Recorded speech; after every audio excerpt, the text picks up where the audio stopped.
السلام علیکم دوستو، اگر آپ حدیث شریف سننا پسند کرتے ہیں تو ہمارے چینل کو سبسکرائب کر لیں۔ آج ہم قربانی کے بارے میں جانیں گے۔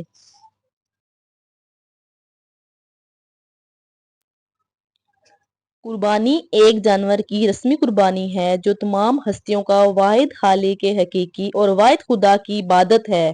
مسلمان اسے عید الاضحیٰ قربانی کے تہوار کے دنوں میں حج کی ادائیگی دین اسلام کے 5ویں ستون کی عبادت کی تکمیل کے طور پر کرتے ہیں۔ قربانی اپنے نبیوں ابراہیم اور ابراہیم کے بیٹے کی رہنمائی کرنے کے لیے خدا کی شکر گزاری کی یاد دلاتی ہے۔ اسماعیل علیہ السلام کو کامل تسلیم اور رضا کی دین کی طرف اور توسیع کے طور پر ہم سب کے لیے الہی اطاعت کے اس اصل راستے کو کھولنا۔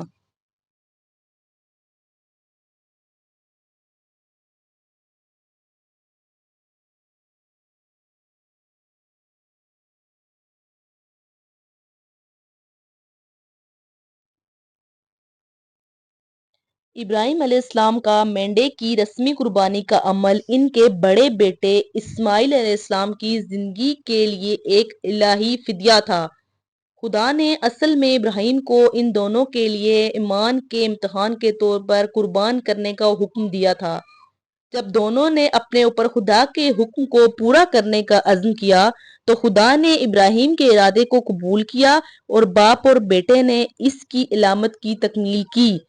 اس نے انہیں اسماعیل کی جگہ ایک مینڈا فراہم کیا اور انہیں صرف اسی کے سامنے ایمان کے ساتھ ان کی بے مثال سر تسلیم خم کرنے کا پورا بدلہ دیا۔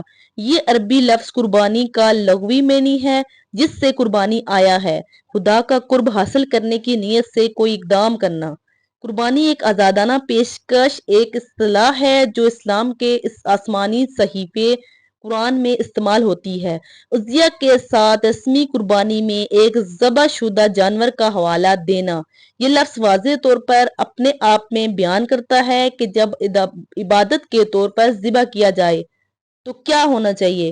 یہ ہمیں سکھاتا ہے کہ ہم کیوں ذبح کرتے ہیں اور اسے کیسے کیا کیا جانا چاہیے، ایک خلوص نیت کے ساتھ کہ ہم صرف ایک خدا کے آگے سر تسلیم ہم کریں اور اس سے قرب حاصل کریں۔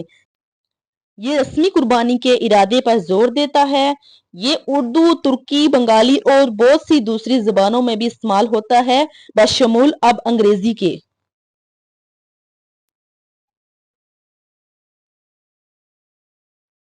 قربانی کی سب سے بڑی اہمیت کیا ہے؟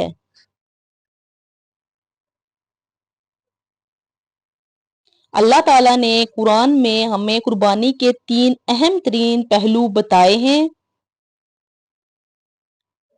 ہماری قربانی کیا، کیوں اور کیسے ہونی چاہیے۔ قربانی کے عمل کی روحانی قدر۔ قربانی کے گوشت سے متوقع نتائج۔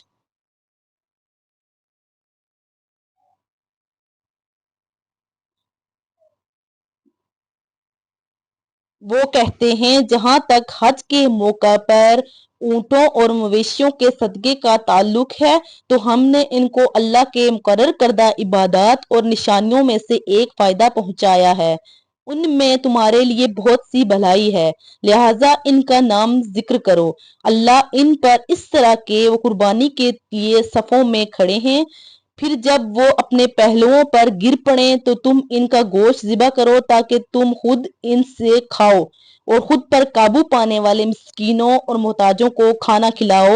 اس طرح ہم نے قربانی کے جانوروں کو تم سب کو کھلانے کے لیے مسخر کر دیا تاکہ تم سب کھانا کھاؤ، اللہ کا شکر ادا کرو۔ ان کے گوشت اور خون کا کوئی حصہ اللہ کو نہیں پہنچے گا، بلکہ یہ آپ کی عقیدت ہے جو آپ میں اللہ کے خوف سے متاثر ہے، جو اس تک پہنچتی ہے۔ اس لیے اس نے ان کو آپ کے تابع کر دیا ہے کہ آپ اللہ کے خالق کی تسبیح کریں۔ اس ایمان کی برکت سے جس کی اس نے آپ کی رہنمائی کی ہے تو ان لوگوں کو خوشخبری سنا دو جو نیکی میں سبقت لے جاتے ہیں۔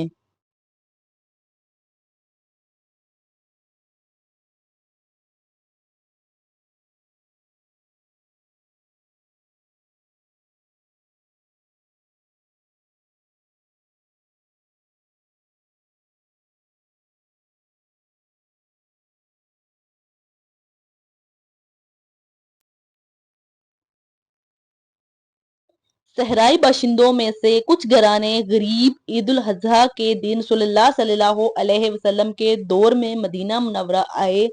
رسول اللہ صلی اللہ علیہ وسلم نے عائشہ رضی اللہ عنہا سے فرمایا، 3 دن تک کا کافی گوشت اپنے پاس رکھو، جو بچ جائے وہ صدقہ کر دو۔ اس کے بعد صحابہ نے عرض کیا، یا رسول اللہ صلی اللہ علیہ وسلم، لوگوں نے اپنے قربانی کے جانوروں کی کھالوں سے پانی کی کھالیں بنائیں اور ان میں سے چربی پگھلائے۔ رسول اللہ صلی اللہ علیہ وسلم نے فرمایا، اور اس کا کیا؟